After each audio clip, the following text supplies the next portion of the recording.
My name is David. And my name is Jason. And this is Discern Realities, a Dungeon World podcast.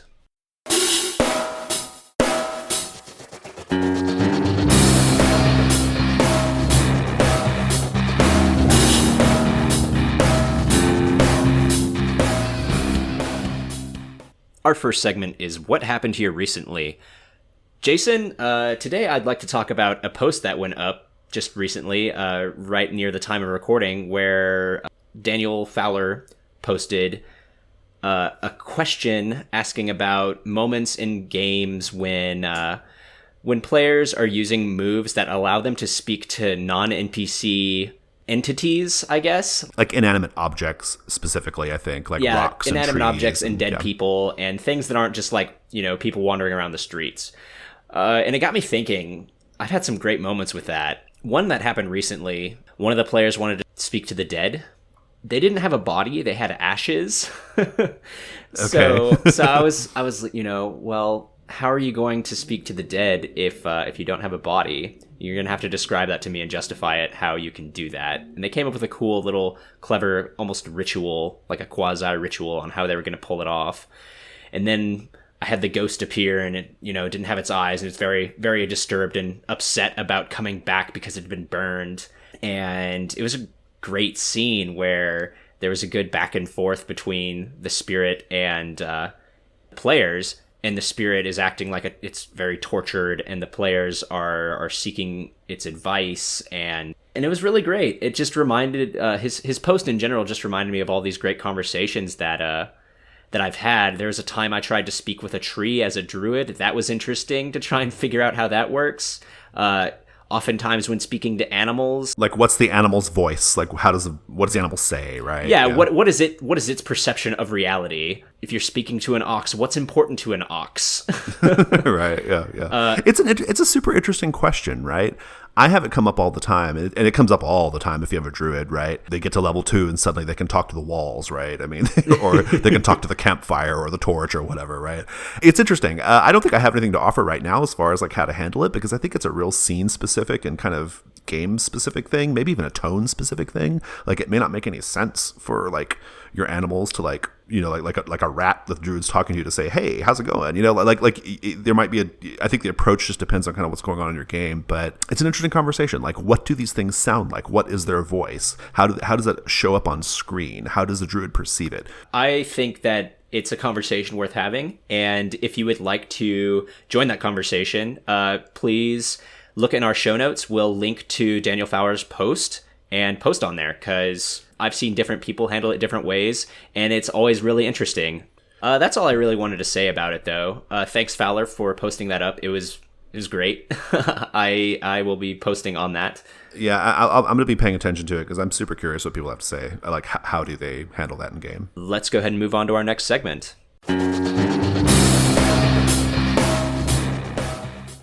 Our next segment is What Should I Be on the Lookout For? So our show, Discern Realities, is actually one of a family of podcasts in the Gauntlet gaming network, I guess, gaming community. And I just wanted to bring that to listeners' attention and suggest that maybe they might want to check out our other shows. And I'm also bringing it up because we have a brand new show being added to that family this week. So it seems like a good time to kind of bring it up to you. I know, I'm super excited about that one. Yeah. So our shows are, we have our main podcast is called the Gauntlet Podcast. That one we focus mostly on it's kind of a general discussion podcast about indie role-playing games. We talk about a lot of the games we've been playing. We talk about things we liked, things we didn't like. And also there's a fair amount of discussion about like best practices in game design as well as like actual play at the table. So it's our main show. It's really great. It's been going for a while. And so check that one out. We have a show called Plus One Forward, a podcast powered by the apocalypse. That one is hosted by Rich Rogers, and it's a little bit like this show, except it's about all powered by the apocalypse games, not just Dungeon World, right? So every week he has a guest on. It's usually the designer of a specific game. They talk a little bit about like Apocalypse World engine theory, like, you know, how to like get the best play out of the table. And then they talk a little bit about the specific game that designer worked on. And then they do like a short AP segment in that game, kind of like our short AP segment, except it's not ongoing. It's not serialized. It's just like a single little short contained segment. It's really, really good. The conversations are always really thoughtful. And if you're interested in exploring other Apocalypse World-based games outside of Dungeon World, you should check that one out. And then finally, the new show is called Pocket-Sized Play. And that one was actually inspired by Discern Realities. The guys who host that one, they wanted to take our short-form AP format and kind of expand it slightly and basically play different games in this short AP format. So they do 30-minute episodes of different games. I don't know if they're doing Dungeon World anytime soon, but so far they've done The Warren, Golden Sky Stories, The Final Girl, The Sprawl. So those are our shows. If you like this show, you're going to love those shows. Awesome. Let's go ahead and move on to our next segment. Our next segment is What Here Is Not What It Appears to Be. All right, we're talking dangers and the grim portents associated with your dangers on your fronts. This is something of a extension of last week's conversation, but not really. I think we're just kind of switching gears on the front conversation. We want to talk about this specific thing. So let's talk about grim portents, because I think that's the real like moving part there in a danger. What do you think makes a good set of grim portents? So for me, a good set of grim portents is something that is escalating. It's, you know, mechanically, it's basically just a countdown clock, but fictionally, it can be a ramping horror or the temple falling to pieces around you. It might have some other fictional implications that are limiting to your players, like if there's a cave-in behind them as a part of this this falling down temple or whatever, that may mean they can't go that way anymore, but it's all just ramping up towards this ultimate final horror or final ruin. That's what good grim portents is to me. What about you? Yeah, I agree. I think a good set of grim portents fictionally advances whatever the danger's plans are. And I'm using the word plans loosely because it might be a danger that's not sentient, right? But essentially, the grim portents show like the A to B to C to D progression of whatever that danger is trying to accomplish, right? Whether consciously or not, right? So, right. I think a good set of grim portents also telegraphs to the players that things are happening in the background. I think they serve a really important role in that way. They are a way of adding vividness and life to the world, right? Because like things are moving in the background and doing and happening outside of the party's purview. Right. And I think, and kind of going along with what you said, I think their most important function is to increase tension. It'll have your players on the edge of their seats, right? So because they know something's around the corner and it ain't good. You know, it may telegraph things that are happening on in the background, but I usually have two different sets of dangers that are going on. I have one danger that's in the background and one danger that's right in the front, right in the player's view. Well, so like maybe like expand on that a little bit, David. Like what would be an example of like one that's in the front and present and one that's like more in the background? Okay, so I usually have these two sets of dangers. One set is something in the background like this city is under attack from something, or this crazy storm front is happening, or there's a wizard somewhere far away who's dabbling in things that he shouldn't. And it's not immediately apparent like how that may be related, but the promise of that danger is this will be relevant to this ongoing campaign. It's a way of kind of telegraphing for my players like a direction I hope that they want to go, and kind of draw them that way, as well as I use it as kind of a safety valve for when situations are escalating with poor rolls over and over and over again, and I'm not interested in the results of those being immediately here and now in this dungeon. Yeah, absolutely.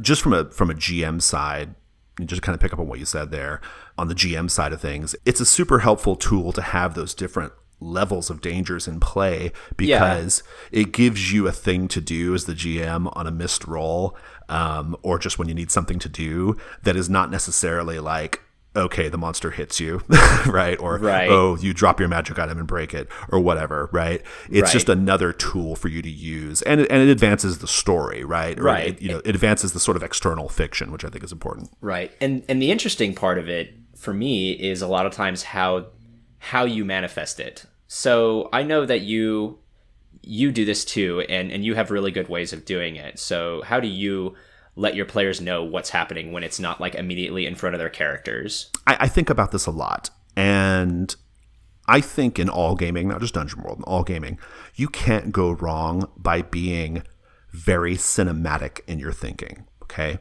And when I say cinematic in your thinking, what I mean is I, as the GM, am the director, not the writer. That's important, right? You are one of the writers. You're not the only writer, but you're definitely a director. And I think you want to always be on screen like a thing that you might want to see on a film or a TV show, right? And that's how I make that decision. Cinematic thinking goes a long way in terms of like just the actual creation of your Grimportents because, okay, so I want to do an example, okay? I have this adventure that I run all the time that involves this Dracolich called Emerald Nightmare, and the setup is the characters are in this like waterlogged or sort of like partially submerged temple, but outside the temple, this Dracolich, its bones are coming together and forming into the Dracolich, and it's going to be waiting on them when they get done, right? I like this set of Grimportents for this danger, Emerald Nightmare, because it's super cinematic. This is an example of what I mean. The first step, the rattling of bones is heard throughout the halls of the temple. You can imagine that happening on screen, right? Like the players are doing this or that. They're trying to pick a lock or whatever. Roll gets missed. Okay. And then suddenly they hear that, right? And it's like, oh, what was that? Next step. A large bone is seen skittering across the floor of the temple as it moves to the place to where the Dracolich is being reassembled. Next step, something is heard outside the temple, rising up outside the swamp water, a ghostly hail of laughter. Final step, clacking is heard on the outside of the temple, on the walls and such, as the Dracolich calls out to the party and drags its claws along the walls. Right. So how do you handle situations where it's a Grimportents that players' characters, they never know it? I think it depends on the nature of the danger and also the scale or scope of the adventure that the characters are presently involved in. So here's what I mean. I run this Carcosa campaign, which is not really a dungeon crawl at all. It's really just like the characters moving from place to place across this like vast landscape that is Carcosa, right? And one of the major like dangers in that is this sorcerer who is performing this like terrible ritual, right? But the player characters have no knowledge of it. They have no knowledge of it, and they have no way of knowing like what's going to happen, right? But it's a thing that's happening.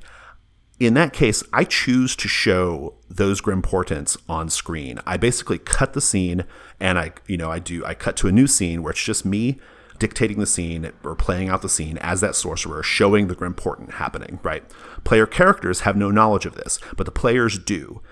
If it's something that's like more, that's not going to look as good on screen, right? Or is maybe something that you definitely don't need or you don't want the players to know about because like it involves like a big reveal or a twist, maybe you keep it off screen. It just kind of depends. I think if you do it every now and then, it's okay to keep it off screen. Yeah. You wouldn't want to do a bunch in a row all off screen, right? It might be a little, I always err on the side of showing the Grimportent because here's the thing.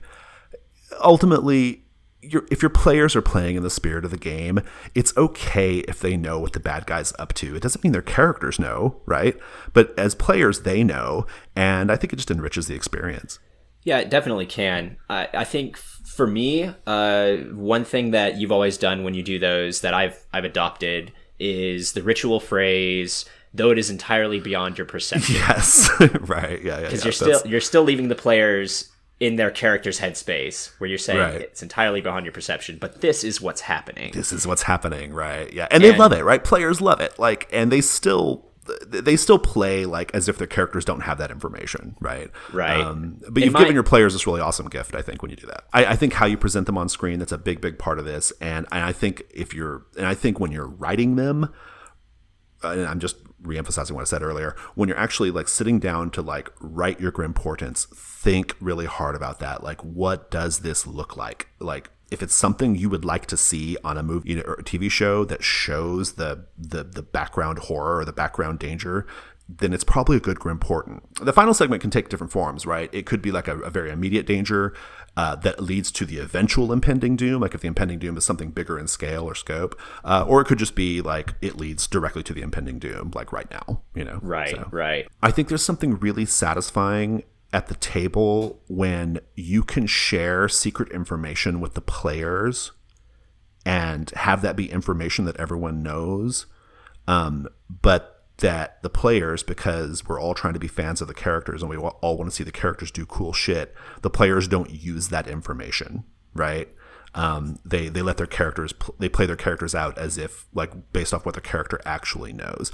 I think it's about a bigger conversation with regards to, like, secrets at the game table. I am a big hater of secrets at the game table. I don't like it. Okay. Well, let's go ahead and move on to the next segment. All right. Our next segment is what here is useful or valuable to me. All right, this is it. We are going to announce the 2 finalists and the winner of our location-based custom move contest. So we've each chosen a finalist, and then we have together chosen our winner. And so let's just get right to it. I would like to say, first of all, thank you everyone for submitting. We ended up with a whole bunch of these custom moves, and they were a lot of fun to look at. Some of them are really trailblazing, if I can just say real quick. Some of these custom moves were so like they push the boundaries, I feel like, of what a custom move can be, and it was really neat. I was really impressed to see that level of like boundary challenging going on in the custom moves, right? Really cool stuff. My finalist is a move that was written by Jim Morrison, and it is the Nukian Caverns. I believe I'm saying that right. Nikuian Caverns, maybe? Yeah, I'm not sure. Nikuian, that's what I think it is. But yeah. I'm not going to read it because it's a pretty extensive move, but I want to describe it, or at least my perception of it, is it's a way for the players, or the characters, to find a physical manifestation of the Black Gate, and they're able to interact with it, and spirits may be coming out and interacting with them in certain ways, and they may even have a chance at making a deal with death to get a player character alive again. It's really interesting to me whenever something big like that can exist in your universe, and it's mechanically enforced with some rules. So I really liked it for that. We'll post the entire text, or we'll link to it when we put this up with the show notes. Yeah, it's kind of a long move to read, right? But it was one of my favorites as well. I was reading through it and I was like, this is really cool. It was a lot of fun. Good one. Yeah, what's your finalist? My finalist was also my personal favorite from the contest. It's by Tom McGrenery. It's called The Garden of Bao Yu. It's not as long as Nikuian Caverns, so I think we can read it real quick. A large, rambling, landscaped garden surrounded by high stone walls, the Garden of Bao Yu is serene and tranquil. Among its lakes, streams, wooden bridges, and winding paths, the grounds are sculpted to resemble the hills and karst formations of the Southlands. Elegant pagodas and pavilions offer visitors places to rest, take tea, and enjoy the views. There is an atmosphere of gentle decay. Bao Yu and his cousins lived here for many years. Chun Ying married an imperial officer and died far away. The Fei Yulin died of a broken heart when Bao Yu married Chun Tan. Cast aside by Bao Yu, Chun Tan departed the garden years ago. Now only Bao Yu himself remains. So there's like the fictional setup. Here's the move. When you walk the paths with Bao Yu, he invites you to compose a couplet about the garden. If you consent, speak 2 lines of elegant poetry, rhyming is optional, and roll plus charisma. On a 10 plus, choose 3. On a 7 to 9, choose 1. The options are, you and your friends may stay the night in the bamboo hall, make camp without needing to consume rations or stand watch. Bao Yu praises your creativity, mark 1 XP. Bao Yu compares your couplet to an ancient poem, take +1 forward to your next spout lore roll. Bao Yu relates how a feature of the garden recalls a real place, take +1 forward to the next time you make a perilous journey. On a 6-, you have made a faux pas, Bao Yu becomes withdrawn and sullen. I don't think it's mechanically perfect, but I like it a lot because of the it's just very elegant. I like the idea of writing a couple lines of poetry to trigger the move. That's always like little gimmicky things like that are always fun. And I just think it could really lead to some really interesting external fiction, particularly the parts of the move that where Bao Yu shows you a feature of the garden wall, of the garden rather, and it recalls a real place, and then you take +1/4 the next time you make a perilous journey. I would make my players explain what that was. Same thing with the poem that lets you get a bonus to the spout lore. I would make the players like talk a little bit about that, right? Yeah, it's I love the part where they have to actually come up with a little bit of poetry. Yeah. It's a cute touch, right? It's a good touch. I mean, that's a really specific fictional trigger. I like it. Like, there's no doubt about what you have to do to trigger that move, right? So, yeah, it's fun.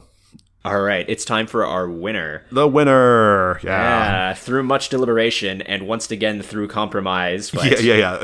Our both of our second favorites is the winner. That just like last contest. Like last contest, yeah. So if you want to win this contest or any of our contests, apparently you have to be our second favorite. You have to be each of our second favorites. That's the key. It's the key. That's how it keeps going down. But this is from Daniel Fowler, who we mentioned at the top of the show.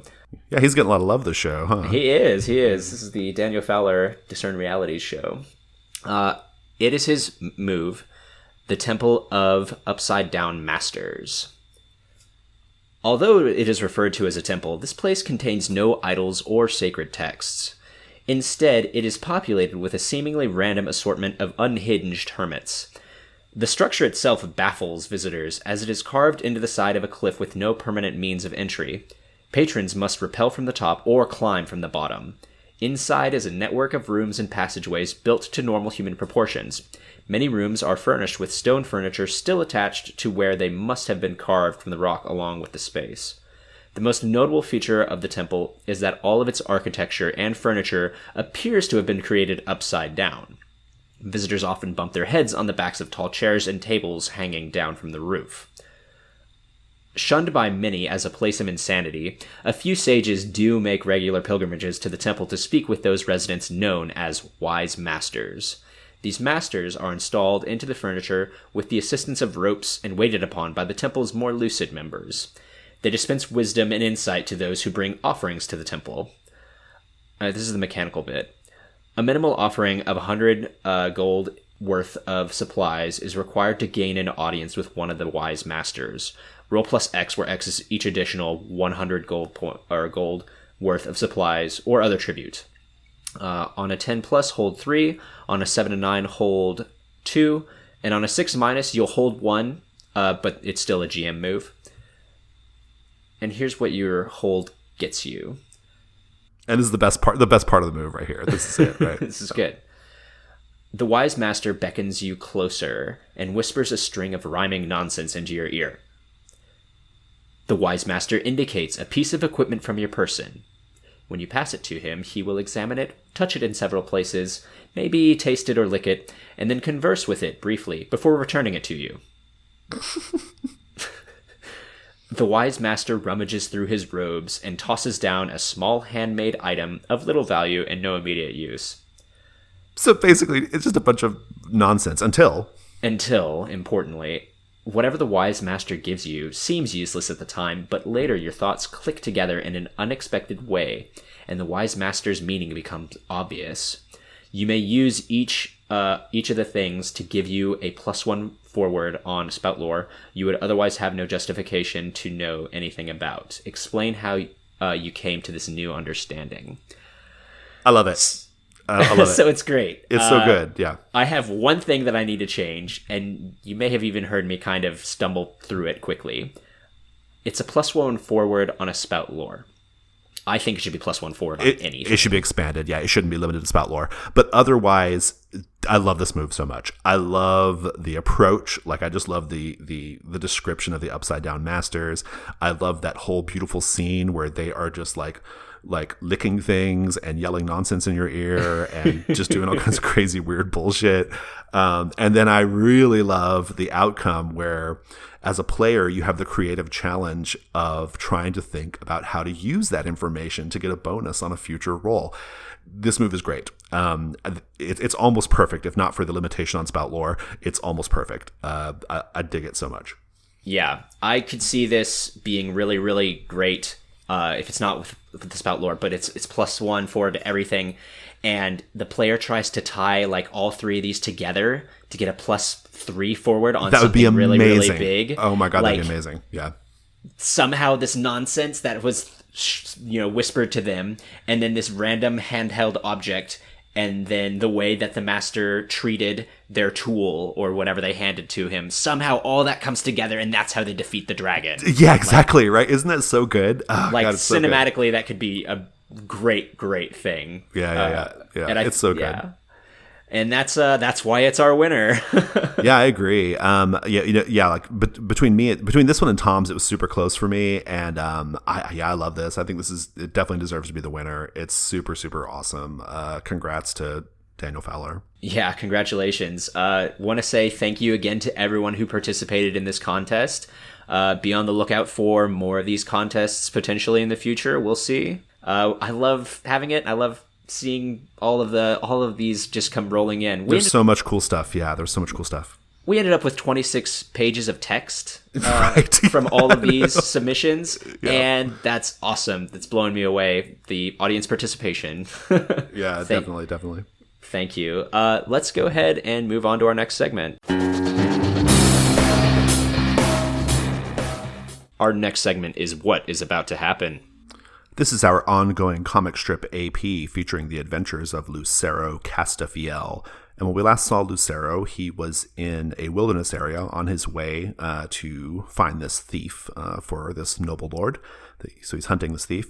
And he was in a wilderness area and got jumped by a pair of orcs and an ogre. And that's where we left him. So, Lucero, you are flanked somewhat in the rear by 2 orcs. There is kind of one to your left, one to your right behind you. And then the ogre is straight in front. What do you do? This is where I let my signature weapon start to slide down my arm closer to the ground. And you hear the clanking of chains as it rattles closer and closer to the ground as I'm letting it extend down. Chains? Oh, that's interesting. What is it? So my signature weapon is a flail. Maybe not a flail in the sense that you're thinking of a flail. It's more like... It's like a sword, a short sword on the end of a longer chain, like a 10 or 15 foot chain, that on the other end is looped to a curved blade. Nice. That's nice. Mechanically, it's a flail, so pick one. It has 2 weight. Its range is reach and close. Its 2 enhancements are versatile. That's how I got the second range. And perfectly weighted, so add the precise tag. Nice. Okay, cool. Well, so I may have some more questions about it in a minute, but go ahead and let's keep the action going. What do you do? Right, so I'm loosening it down my arm. This is what I do. I may not be the smartest, like Domenico, and I may not be the most sneaky like Urbina, but I can kill some things. I don't know what this big thing is in front of me, but I bet I can kill it. So I start whipping that chain out, and I'm gonna flail it around my head and try and angle it so that the blade gets the 2 that are behind me, and then throw it forward so it precisely hits the big one right between his eyes. Nice. Do a hack and slash against all 3. Well, it's 5. It works. Go ahead and roll your damage. 13. Nice. That will kill all 3 of them. Describe it. Awesome. I'm just like going through a string of curses as I'm flailing this around. The chain goes taut, and that blade it stops about 2 inches into where the 2 orcs' necks would be. It slashes one through the neck, and then I let out the chain a little bit more because the other orc's a different distance, and it goes a few more inches and slashes his neck, and then I get all my momentum and crack the chain forward towards the ogre as I'm screaming at it, "You big, ugly creature!" And it goes right between his eyes, precisely into his brain, and buries itself to the hilt. Let me tell you what Lucero can't see. Just beyond this little clearing where you guys are fighting, there is 2 more orcs, actually. One orc has a terrible, twisted, hunched back, is wearing a black hood over his head, and he has an eye patch on one of his eyes. The other orc is being led by that orc on a chain. That orc, the entirety of his slick, oily, green-black body is on display because he's naked. His hands are bound. They're approaching the scene, these two. The one that is bound in the chains cries out, "I am the man, stinking of the caves from which I crawled." You turn quickly, having just dropped these three guys, and you see that one-eyed orc with the eye patch and the hood. He's got a long, thin, narrow blade, almost like a stiletto, and he slams that stiletto right into the eye of the naked, chained orc. And as soon as that stiletto smashes into that orc's eye, your own eye explodes in a pop of blood and slick and pulp, and you scream in pain. That's where we'll end it. That just leaves our final question. Who's really in control here? That would be the Gauntlet. We've talked about it a little bit already. So we can be found on gauntlet-rpg.com. That's our website. There will be links to the podcasts that we mentioned earlier in the show, as well as the show notes for the show and that sort of thing.